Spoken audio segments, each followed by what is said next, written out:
ఈరోజు టీమిండియా 96 పరుగుల తేడాతో టీ20 వరల్డ్ కప్ ఫైనల్ మ్యాచ్లో న్యూజిలాండ్ని ఓడించి మూడోసారి టీ20 వరల్డ్ కప్ సొంతం చేసుకున్న మొట్టమొదటి జట్టుగా చరిత్ర సృష్టించింది.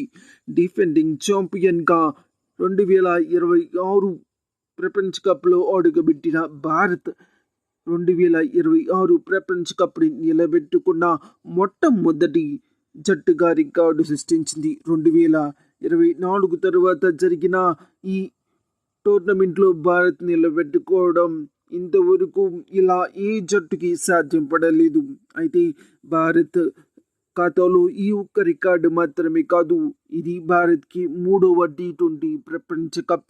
2007, 2024, 2026 టీ20 వరల్డ్ కప్ని భారత్ తన ఖాతాలో వేసుకుంది. అది కూడా సొంత గడ్డపై జరిగిన టీ20 ప్రపంచ కప్లో గెలిచిన మొట్టమొదటి దేశంగా ఈరోజు టీమిండియా నిలిచింది. ఈ మ్యాచ్లో టీమిండియా మొదట బ్యాటింగ్ చేసి 255 పరుగులు చేయడం ఇది అత్యధిక రికార్డు. ఎందుకంటే ఒక టీ20 ఫైనల్లో ఇంత స్కోర్ చేసిన జట్టు ఇంతకు ముందు ఏదీ లేదు. కానీ మనకి ఎంతో చిరాని పిచ్చి ఈ అహ్మదాబాద్ పిచ్చి మీద ఈరోజు టీమిండియా గెలవడం మరొక రికార్డు. దీంతో అభిమానులకి, క్రికెట్ ఫ్యాన్స్కి ఆనందానికి హద్దులు లేవు. అయితే మన బ్యాటింగ్ విధానం సాగింది అసాధ్యాన్ని సుసాధ్యం చేసే విధంగా. ఎందుకంటే మన ఓపెనర్లో చాలా కీలకమైన ఆటగాడుగా సెమీఫైనల్స్ నుంచి టీమిండియాని నిలబెట్టుకుంటూ చివరి దాకా తీసుకుని వస్తున్న సంజు శాంసన్ తన మీద పూర్తి నమ్మకాన్ని మరొకసారి నిలబెట్టుకున్నాడు. అలాగే ఈ టోర్నమెంట్ మొదలైనప్పటి నుంచి నిరాశపరుస్తూ వస్తున్న అభిషేక్ శర్మ ఈసారి ఏకంగా రికార్డు సృష్టించాడు. టోర్నమెంట్లో అత్యధిక తక్కువ బంతులతో హాఫ్ సెంచరీ చేసిన ఆటగాడిగా రికార్డు సృష్టించాడు. కేవలం 18 బంతుల్లోని అతను హాఫ్ సెంచరీ చేయడం రికార్డు.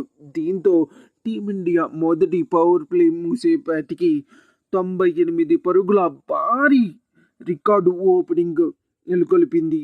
ఆ తర్వాత సంజు శాంసన్, ఈశాన్ కిషన్ కలిపి టీమిండియాకి 100 పరుగులకు పైగా పార్ట్నర్షిప్ని అందించారు. అయితే టీమిండియా చాలా వేగంగా తన స్కోర్ బోర్డ్ని కదిలిస్తున్న సమయంలో జిమ్మీ మిషన్ వేసిన 15వ ఓవర్లో టీమిండియా కీలకమైన 3 వికెట్లు కోల్పోవడంతో స్కోర్ బోర్డ్ కాస్త నెమ్మదించింది. అయితే చివరి పవర్ ప్లేలో టీమిండియాకి చివరి 4 ఓవర్లో 24 బంతుల్లో కేవలం 28 పరుగులు మాత్రమే వచ్చాయి. కానీ అప్పటికే ఇండియా స్కోరు 220కి పైగా ఉండటంతో అంత సమస్యకి లేదు. ఇక చివరి ఓవర్లో శివం దూబే ఆడిన ఆ ఓవర్ మొత్తం 24 రన్స్ పిండుకోవడంతో టీమిండియా 255 పరుగులు రికార్డు ఫైనల్ స్కోర్ని సాధించింది.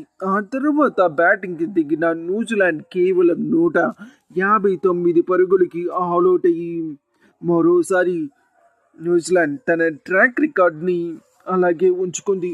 ఎంతో ఆశలతో అడుగుపెట్టిన ఈ ఫైనల్ మ్యాచ్లో న్యూజిలాండ్ కప్ టైటిల్ వేటలో బ్యాటింగ్ మొదలుపెట్టినప్పటి నుంచి మొదటి ఓవర్లోనే ఎదురు దెబ్బ తగిలింది. అయితే అదృష్టవశాత్తు Shivam Dube Finn Allen catch జారవిడ్చడంతో ఫిన్ అలీన్ న్యూజిలాండ్ టీం ఊపిరి పీల్చుకుంది. కానీ ఆ తర్వాత captain Suryakumar Yadav bowling strategy మార్చి అక్షర్ పటేల్ని బౌలింగ్ వేయించడంతో అతను తిలక్ వర్మకి క్యాచ్ ఇచ్చి ఫిన్ అలీన్ అవుట్ అవడంతో టీమిండియా సంబరాలు స్టార్ట్ చేసుకోవడం మొదలుపెట్టింది.